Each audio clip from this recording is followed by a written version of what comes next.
Hello, I'm Janet Nelson, and today I have the pleasure to have a conversation with Alan Goode on the topic of yoga and Christianity. Alan Goode is the founder and director of Yoga Mandir in Canberra, Australia, and was a direct student of B.K.S. Iyengar. He is also the co-sponsor, along with Rita Keller, of this conference here in Germany. You write about your father, and you say he was a Catholic. How did this influence you as a youth? And do you practice any form of religion now or when you were growing up? Probably like a lot of people, I grew up in my case, a Catholic household, but it wasn't a religion of my choosing. I mean, as a child, you are in the environment you grow up in. And to some degree, ours was Catholicism, also, I would say, linked to some degree in a period of time. We lived on a farm, and Irish Catholic, so not wealthy. I think religion was something which was just ingrained in these families.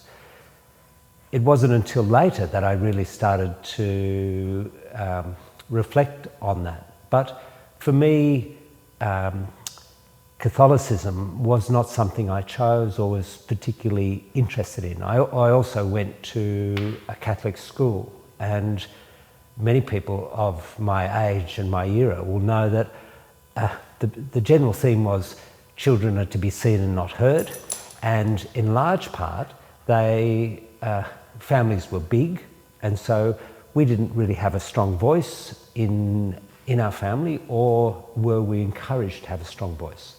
And so for me, growing up, a Catholic, I will say it wasn't something that really I felt very strongly. We would go to church on Sunday, but for me, it was not something I had a strong belief in or an understanding of. My father, as he aged, he became more religious, and towards the end of his life, I used to go with him often. I would go and walk with him to the church, and he would kneel and pray, and I would sit. And I thought, really, these two things, he on his knees praying to his God. But I thought, for me, what he was doing was something I'd done through practice, that you reflect, you sit with yourself, you, to some degree, I'll say, you look at yourself, you reconcile yourself. And towards the end of his life, where it was clear for him that he was coming close to death, and he got great solace out of just being in the church. And I would sit with him, and it was really lovely, this sort of shared experience, unspoken, not trying to argument or find connection in these two paths. But I could see for him what he got out of his religion, I had found through practice. You talk about through practice, so we're talking about your yoga practice with that. You really started at a very young age with your yoga practice. How did you know when you were so young that this was going to be your calling? Well, on one level, you don't know. I mean, I can look back now, almost 50 years into yoga, and I can say, well, now I can look back. But at the time, it was a very profound experience. I didn't know anyone who did yoga, so it wasn't joining a group or being part of anything. I'll say I stumbled into a yoga class. In those days, there were not schools. It was a church hall. And I'll say accidentally I ended up in this class, but I walked out feeling completely different in myself, to myself. And so it was quite simple, really, that I was intrigued, and it gave me an experience of myself that I hadn't had before. So it was completely an unknown, and it was just straightforward. I kept doing it, and I never really, it was to me, I reflect on this period because I was 15 when I started, and it wasn't until I was about 20 that I really started to try and make sense of it for me, it was just, had always in that early period been this private thing that I did. I had access to go to a class once a week. I went there and I practiced every day. And I didn't talk about it to other people. Some years later, my father joined me, started to come to classes, and I think he thought I was involved in a cult. So at first he started coming, and I think to just see what it was. And then we, for a number of years, a couple of years, we went together each week, and that was also a very nice thing, to share this thing, and again, not spoken, but shared experience. So it was very nice. Beautiful. And on the same topic of your early yoga journey, can you share with us your first encounter with Guruji and how perhaps this shaped your direction? I came across Iyengar in 1983. I first went to India, and that in itself was, again, unintended. I'd never thought about going to India. I had been practicing at that stage for about 8 years, and I'd started doing Iyengar Yoga. Prior to that, I had practiced under a system, Satchidananda, integral yoga. And because of the nature of no schools, but having a practice, I read a lot. And so I had a practice, and I tried to inform myself. And then somebody said, look, there's a place on an intensive that's going on in India in 2 weeks' time. And somebody's pulled out. Do you want to go? And I'd never thought about this. And so in a very short time, I was in India, and I was in that room, and I was face to face with him. And I was intimidated.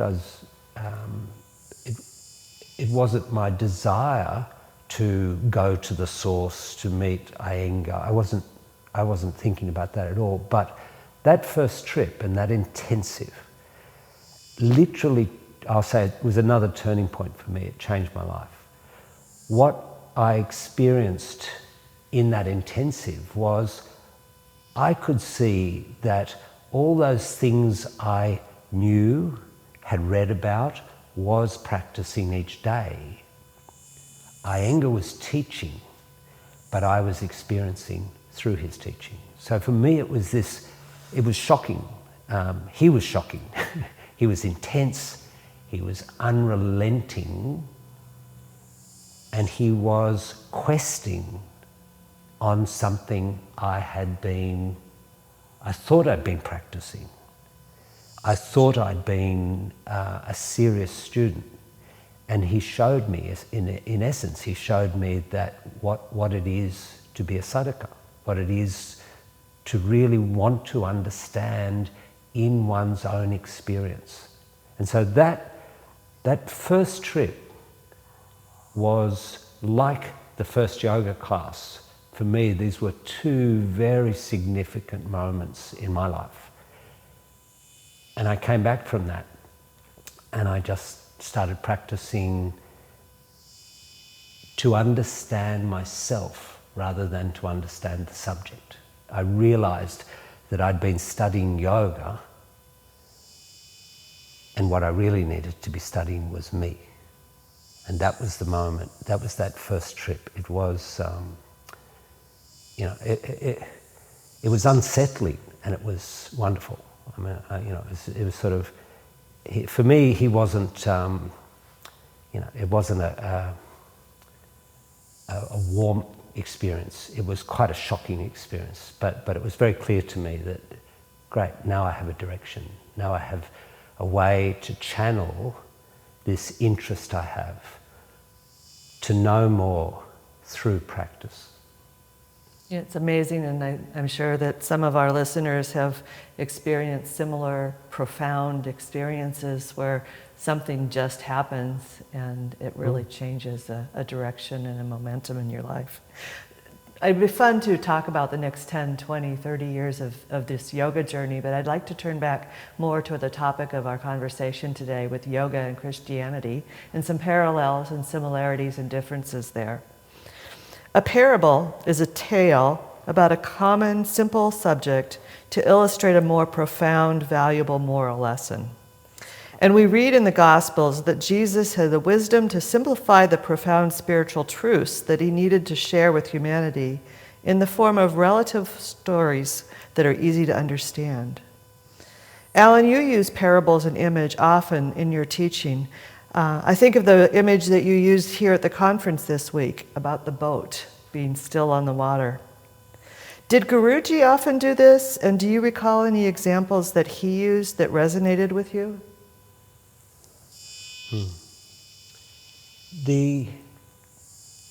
There's a way of teaching that I often think of as a teacher tries to communicate something and they can try to give it to the student.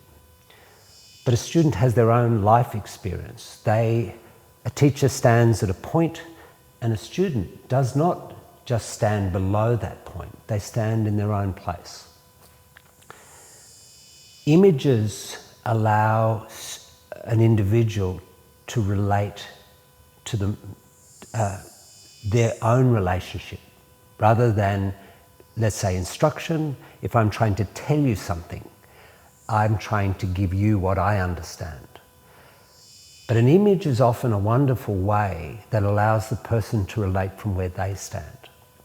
There's this, I can never do it as a quote, something I read long ago, and it talked about the greatness of an artist is to communicate through their art, to communicate their experience, and for another individual in that piece to see themselves. And it is that not telling the student what it is, but to create a space or an environment in which a person can see themselves, can relate. Often, instruction ends. Where instruction ends, metaphor, image begins, because it allows the human element. It allows the person to exist with the thing. And if our subject is a subject about who we are as human beings, who each person is as a self-study, then metaphor is both, I would say, necessary, essential, really, to bring to life these questions that exist in practice. So for me, imagery is very instructive. It only becomes possible when you have a level of competence in the students. So by way of example, if we're playing tennis and you don't know how to hold the racket, then we're going to have to learn those basics. I'm lucky to teach in an environment, in a school, where our student body, we're not just offering classes, we're developing sadhakas or students, and therefore they learn the techniques of asanas, the various ways of working, and then it's about their relationship to the practice. What I feel like I spend a lot of my time doing is bringing the student both close to an understanding of the practice and through that of themselves. To answer your question more directly about Guruji's use of metaphor, the thing that was very striking to me in those early years, so the first few times, probably through most of the 1980s when I was going to intensives. And intensives would be 3 weeks long, you're there for many hours in the day, and in a way the intensive takes over the institute. But what I saw was that Iyengar's intensity to communicate the experience of asana, this, it gets, there's a lovely phrase in the Yoga Sutras, the burning zeal in practice, this intense fire in him. But when he came to pranayama, he had this completely different approach, much more poetic, descriptive, textural. It was like you'd step, out of the fire into something much more soft, more evocative. And I found that, at first I found that striking, I found that humanizing. I think I often reflect that had I encountered Iyengar when I was 15, I probably wouldn't have stayed in the room. But by the time that I first went there, I was ready for that undertaking. And with it, this contrast. And what I realized he was doing was he was communicating in different ways. And it wasn't just about imagery, although imagery was part of it. It was about the whole language of asana. Descriptions give way to images, images to textures, pace, timing of words, the absence of language. All of it is, in a way, handled by a skilled teacher. Communicates on all levels. It's sometimes called transmission. They transmit their subject. They may have to use words. At other times, the absence of words can also be transmission. A teacher holds a role of communication, but above that, they hold a role of they are responsible or accountable to the subject and to the practice. So their role is not an instructor, nor even a helper or a teacher. Their role is to be in their subject. And Iyengar showed me that. And in a way, for me, probably over decades, he modeled, through his actions, he modeled, but he also provoked the question in me of how to be with the subject and how to communicate. I use images a lot. I find them, they bring the subject to the individuals, and those individuals have their own relationship. Thanks, Alan, and I've experienced that myself in your classes, so I can attest to how true that is. You often speak from the Bhagavad Gita, and in fact, you teach the subject on your online learning platform. I'd like to turn and ask you about your reflections about what you know about Jesus' teaching, specifically to enter the kingdom of God within you, and perhaps speak to how this aligns with the teaching of the Bhagavad Gita to restore the soul's rightful rulership of the body. I was lucky to have, quite some years ago now, I had a period where I was alone, living alone for 6 months. So my family had gone overseas to work. My youngest daughter was also away. And at that point, I was lucky enough to have this period of time where I could start to spend time, really look at the Gita. And so I literally spent that 6 months. I would teach and go about my responsibilities, but I'd spend the weekends by myself, and I had a number of texts, and I spent time in the Gita in a way that I hadn't done before. And the Gita is this wonderful text. I mean, it's extraordinary in my mind. It really holds. It starts with the dialogue between these two people. And if I stay away from the detail of the subject, it is a man who is anguishing over his life and the details in his life and the things he has to do. And the dialogue between these two people, the other person, Krishna, starts offering advice, not what to do, but questioning Arjuna on how he thinks about what he's doing. And one of the central messages is in the Gita is it the events in your life, or is it the world within? Is it the things that happen around you that affect you, or is it the world within that affects you more? And essentially the Gita says the world within you is more real than the world around you. And it's not saying the world around you is unreal. It's that how that external world lives in you is whether or not you suffer. So making sense of your life, making sense of what happens and your choices is not only helpful, but it's a person's duty or dharma. To understand yourself changes you and changes the world.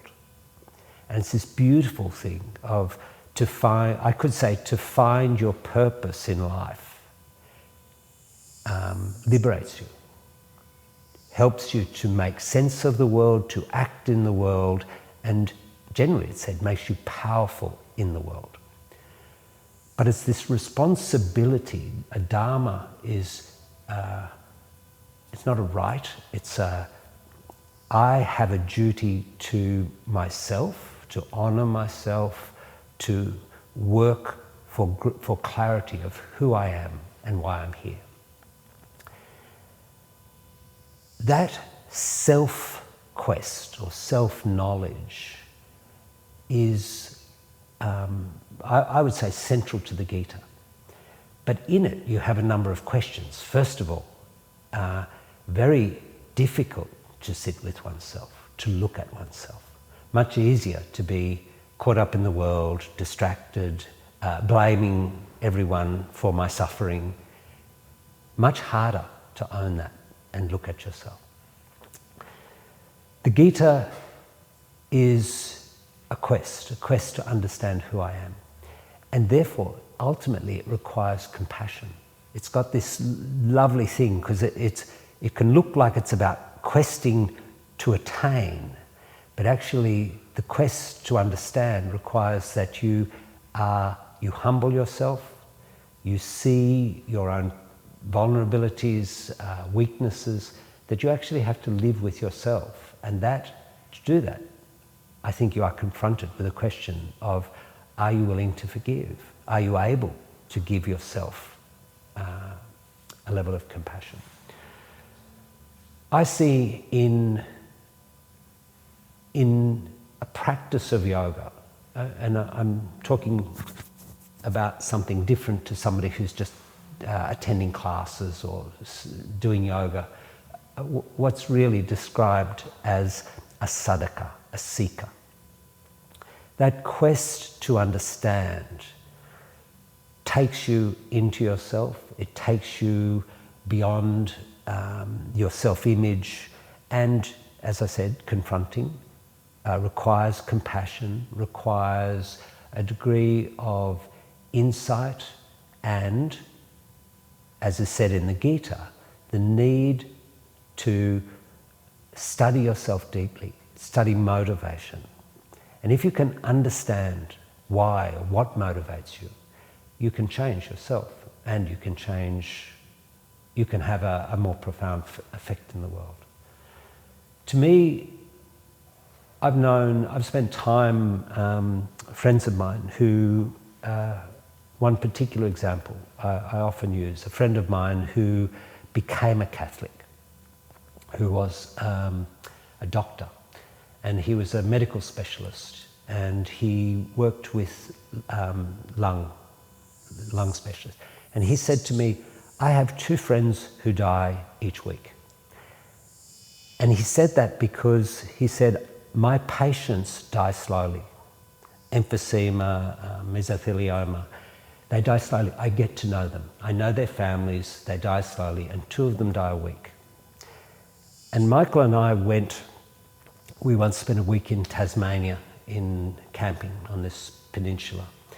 And Michael was researching which religion he was going to take up. He's a scientist, and he had a series, little 2-man tent.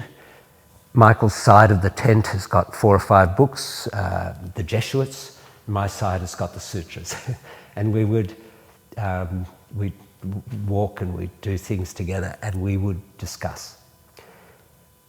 And Michael was looking for a way how to hold what he saw as his duty and the suffering that went along with this role the suffering of others. How can you live with the suffering of loss and death?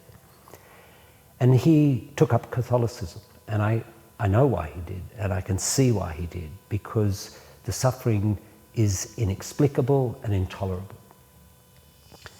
But in the same way, in that same example of my father, for me it was a different path, and it was the path of looking at myself and taking the responsibility of me into my hands through a practice.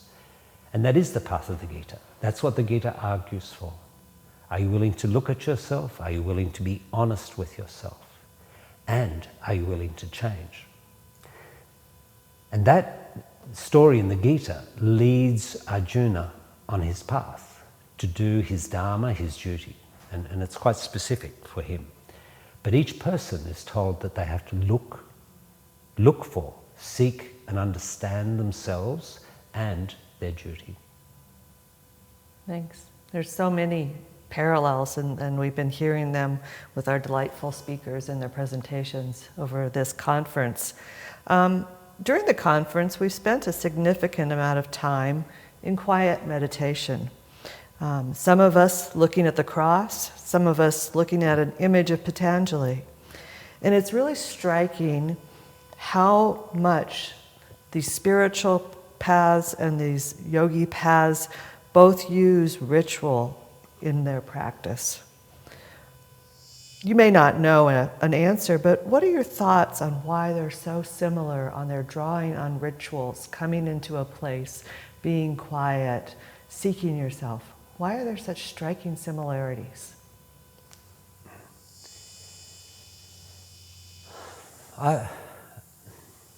What comes to mind immediately when you say that is Varanasi for me. I go to Varanasi and I take groups there. And Varanasi has the Ganga, the river, this very sacred river that is called Ma Ganga, the mother of India, the heart of India. And the extraordinary thing about that is that people come from all over India, and Varanasi is a very important, significant place on the river. And they come, and some of them will come once in their life, and they'll come to bathe in the river. Now, if you know anything about the Ganges, you'll know it's toxic. You could die bathing in the river. It has improved a lot over recent decades. But it used to be said, like the toxic load could kill you. And yet these people aren't thinking about that, first of all. And secondly, this image of a ritual is something that you create, you give value to, and it transforms you. Now, I can, in direct answer to your question, why, I say, to me it's obvious that if we stand in ourselves, I live in a certain house, I live in a country, and I can watch the news, and I can think those things are good or bad, but they don't require anything of me. They don't change me. I have opinions about everything. But a ritual takes you away from that image of yourself, from that identity, and it carries you. And I think it allows you, it frees you from yourself. There's this description of what's called an abhyasa. An abhyasa, a practice, should be long, uninterrupted, and conducted with an air of reverence or humility. But I would say ritual. You ritualize a practice, and so you take away. So long, meaning ongoing. Uninterrupted, not to likes and dislikes. I'm tired today, I'm too busy. No. Long, ongoing. Go there, practice, beyond your preference. Humility, humble yourself. Formality is a gateway to ritual. Whether it's setting a mat, whether in my father's example, kneeling, to humble oneself is an important thing, because it's to step down from one's own view of the world, to step aside from one's identity, for whatever that is. I encourage ritual. I think it's a very powerful thing. This school that I've created holds that. It holds the way I want people to come, to be in the space, to be with themselves, is a bit like that, as you're asking me, that a church. You know, a church is not a building. A church is a space that you create. But it's also, it is humbling, but it's respecting something more than the intellect. It houses the spirit. And I think when we ritualize things, we give value to that part of ourselves. I think in today's society, it's largely gone. I mean, as you would have done, the world that I grew up in, it still had ritual. You could choose. I mean, my generation, we chose to step away from it. But interestingly, many of us recreated it in ways that it held value. And I would say I can't imagine the transformative element being present without some form of ritual. The lighting of a candle, these people in Varanasi who walk to the water's edge and float a little candle out or say a prayer. They're not asking to be seen, to be rewarded. It has nothing to do with that. It's this human thing of stepping down, of stepping away from the me thing. This ego-driven view of the world. It's beautiful. I think ritual carries you somewhere. And where it carries you, you don't negotiate. Nice. Leaving the I-ness behind. Right? Yeah. So in our dialogues, we've been talking about religion. We've been talking about yoga. We have a couple great sages, masters, teachers, healers in Christ and in Iyengar.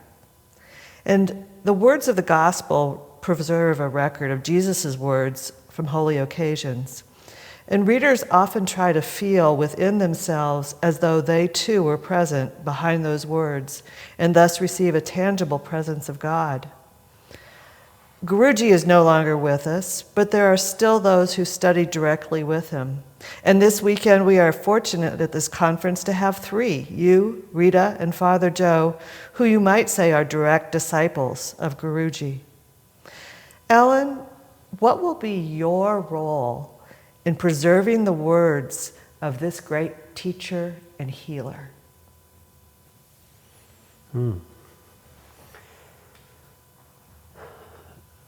I think about lineage, and lineage is something profound, and lineage renews itself.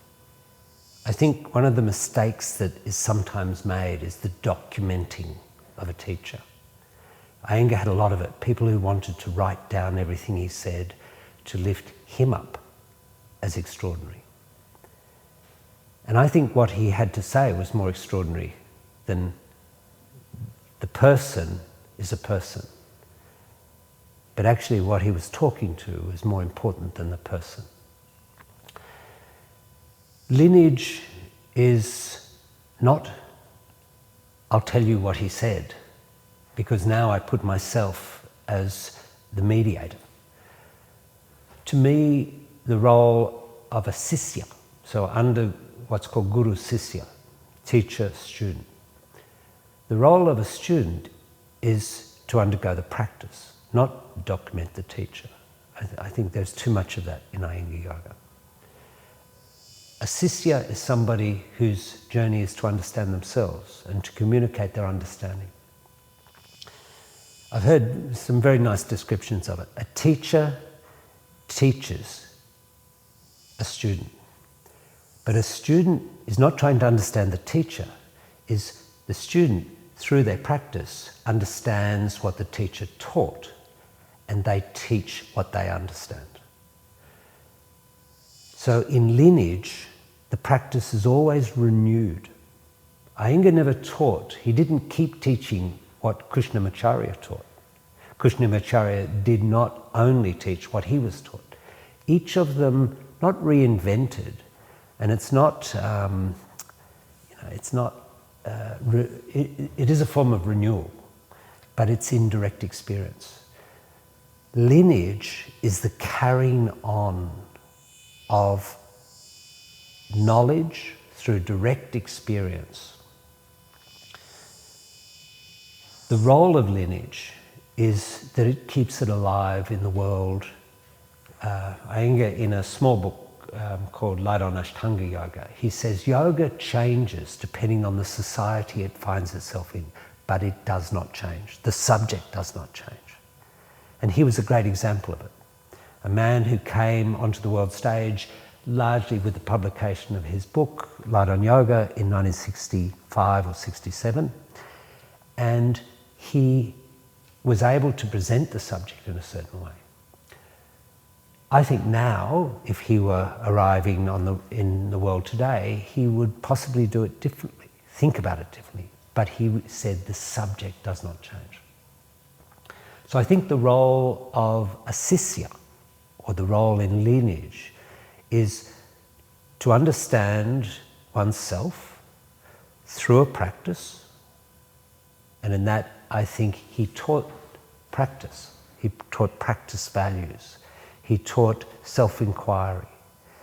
It is our role as students in lineage to undergo the practice and then to communicate our understanding.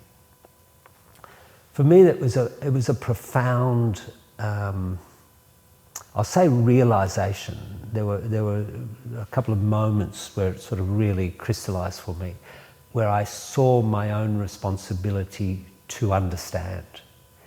And I certainly felt and still feel the weight of that, the responsibility to understand through practice is very much a responsibility. But I also felt that it liberated me from having to be a spokesperson for him, a defender of him, or an interpreter of him. My job is to communicate from my experience, as he taught me was the most significant thing.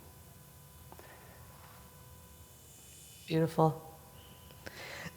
I've enjoyed being at this workshop, Alan, and many here probably don't know that this workshop actually came out of a conversation that occurred at last year's Summer Academy, the summer academy that Rita Keller runs every year here in Germany. Could you share your reflections and reactions from how did you respond when it was suggested a year ago, and contrast to that to how you feel now through the conference? Rita.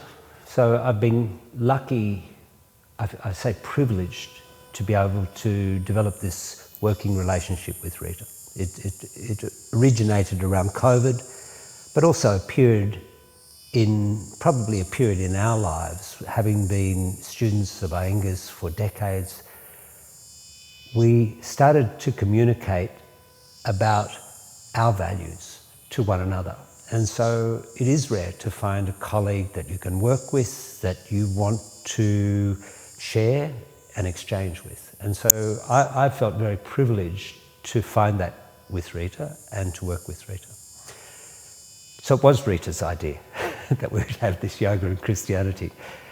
And I was there. I go every summer in August, and we spend time together and we teach together and talk and exchange. And we were having dinner, and she proposed this, and she said, "And who would come? Who would we invite?" And I said, "Well, it's obvious, Fr Joe. I'd invite him." And she said, "Ravi Ravindra." And we convinced ourselves that both of them would say, "Thank you very much, we're too busy." and we'll record something. We got back and I wrote to them, and both of them said, fantastic, we'll be there. And then we realized actually we'd now committed to something that we had to live up to. And so it was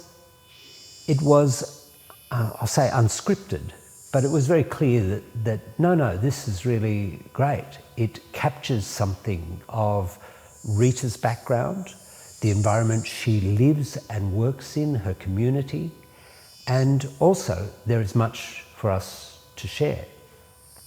So what I have found across the days of the conference is something which I just have to say, I've had fun. And it's rarely that I say fun. I often feel like I have responsibilities and I have commitments to things, but I had fun. And why I had fun was listening to people, Fr Joe, Ravi, to Rita, to Anna, Paul, Dr. Marburg, and each of these speakers communicating something of themselves and their understanding, and to find so much commonality in different expressions around the same thing. And it was captured very nicely by Fr Joe, where he was sitting there talking, we were talking, and he had his little cross on, and he said, organizations kill spirituality. And there's this beautiful statement that here's a man who's in an organization and potentially representative of an organization. I too sit in my community of Iyengar Yoga as somebody who has been there a long time, an elder, and I'm sometimes seen as a representative of this community. And here he is capturing this thing that it is not the organisation that we exist for. The organisation is not the thing, but spirituality and that quest that goes on within one, it happens within an individual. And it's the human endeavour, but also the human spirit that I found has been the most uplifting part of the conference. Just listening to these voices in their own words, in their own ways, speak the same truth. Thank you, Alan. And before we conclude today's conversation, could you just speak a few more minutes on this topic and perhaps give us a hint of what do you hope to have for continuing this dialogue? As we left the conference, as we were finishing up, a number of people came to both Rita and I and expressed a real desire for this to run again. And again, a very nice statement by Fr Joe. He was making the observation that Ravi is very busy, has very strong commitments. And he said, well, if we can't take Muhammad to the mountain, maybe we need to go to Canada and take the mountain to Muhammad, and maybe we'll go and visit Ravi and run it again. And what he was expressing was the need for an ongoing dialogue about, not about Christianity and yoga, but about the spirit and about touching that and about the different paths, which is often in that beautiful image that there are many paths to God. And I would say, and who is God? And God sits within you. Your expression of that is something that is your belief. Your expression of how you direct that is what you choose. But actually, that essence within each of us, that godliness, which is part of a human being and human experience. Thank you, Alan.